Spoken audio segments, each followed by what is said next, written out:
Hello everyone. Today I want to show a game between Rashid Nezhmetdinov and Mikhail. This was played in 1961.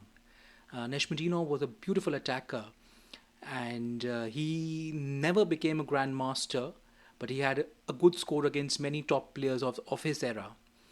Both players, in fact, attack beautifully, and Nezhmetdinov and Tal are really like an unstoppable force meeting an immovable object. Let's check out the beauty they created. We have e4, c5, knight f3, and d6. d4, cd4, knight d4, knight f6, knight c3, e6, bishop e2, and a6.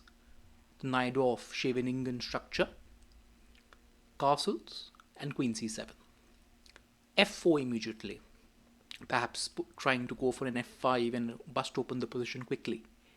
Knight bd7 and g4. Well, I'll probably advise you not to try this at home. This is not the most sound way of playing, but Nezhmetdinov is an attacker. b5, the correct reply by Tal. He wants to put his bishop on b7 and attack the center to punish the early flank attack by white. a3, preventing b4, and bishop b7. Bishop f3, defending e4. Knight c5, queen e2, defending e4, e5, knight f5, and g6. Here, swapping knights is not a good idea, because if after f into e5, swapping knights is not a good idea. After g into e5, there's e into f6, and f into e4, knight into e4. Black will have to castle queenside, and this is not very pleasant. There's knight into c5, d into c5, and bishop f4. So this position will give quite a lot of advantage to white, and white is up a pawn already. So after f into e5, d into e5 simply.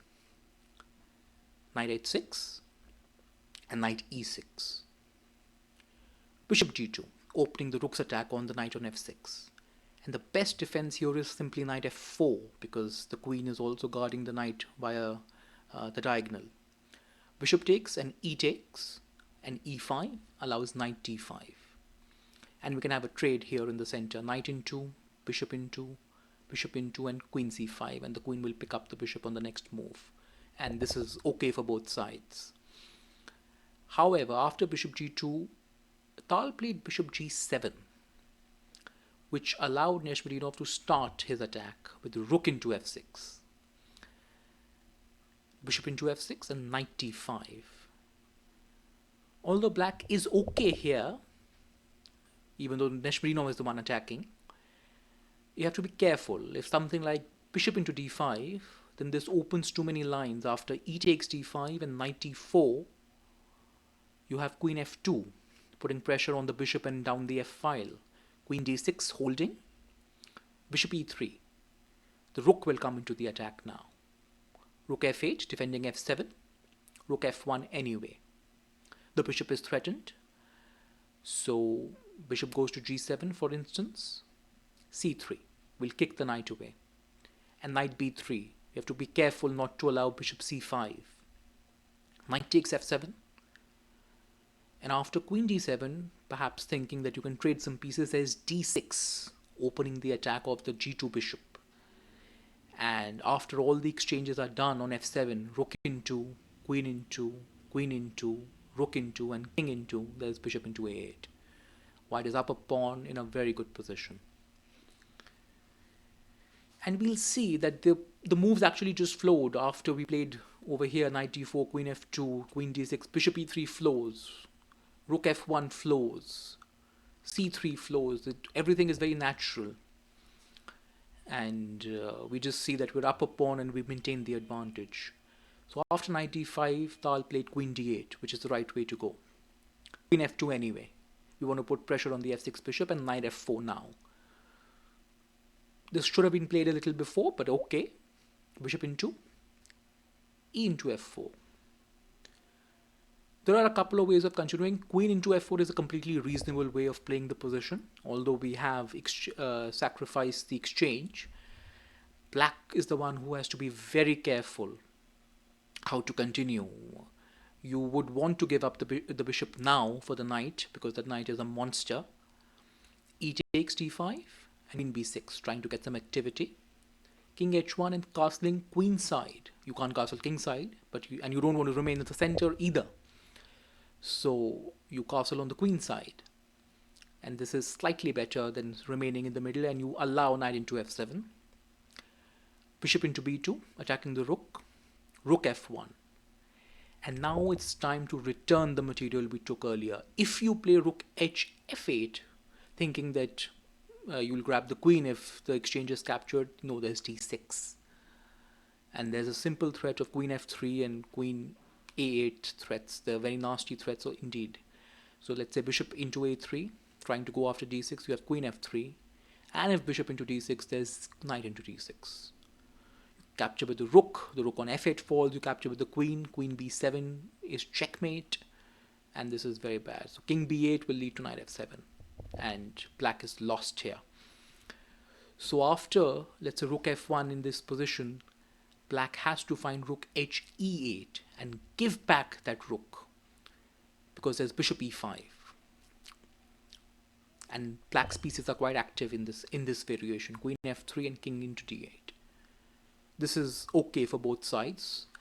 White is up a pawn, but you have opposite colored bishops. And this is how carefully black will have to play if black wants to hold it. But after into f4, Nezhmetdinov played in style and he played e5. The idea is to open lines if you can. And the correct way of replying here is bishop f4, not opening the e-file, counter-attacking, so moving with tempo.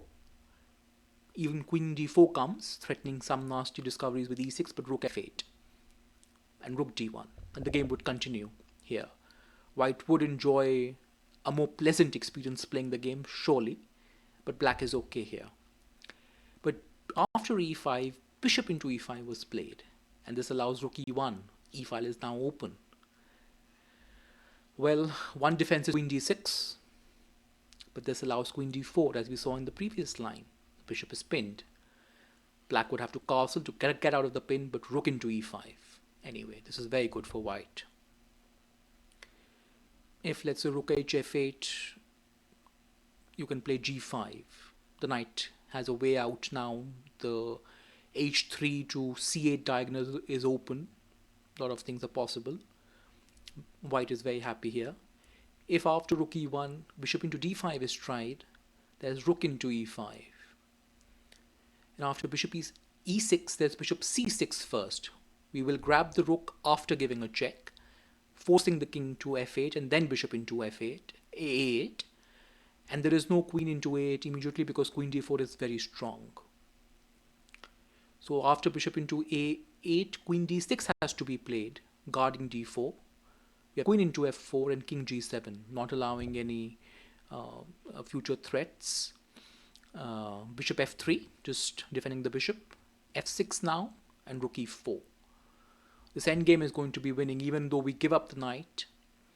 Queen into, rook into, and king into h6, there's rook into f6. We grab a pawn, and we'll grab more pawns now. Let's say bishop into g4, and king g5, claiming the piece back. There's rook into a6.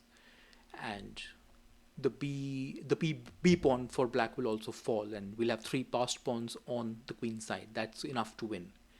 But after rook e1, Tal helped create a beauty by playing f6, and in great style, Nezhmetdinov captured the knight. Queen captures on f6, and we have queen d4. Again, this move comes because of the pin. King to f8, finally moving the king away, but rook into e5 anyway. Queen d8, avoiding any hidden checks and attacks on the queen later on. But rook f5 now. Nezhmetdinov is just going to move with check. G takes, and queen into h8 check. King e7. Now Tal's king is going to be on the run, something we don't hear or see very often. Queen g7 check. King e6, and simply g into f5, and Mikhail Tal resigned, because his next move is forced, king d6, which is followed by knight f7, and checkmate will follow very shortly. A beautiful victory for Nezhmetdinov. Thank you all for watching. I'll see you soon for the next game.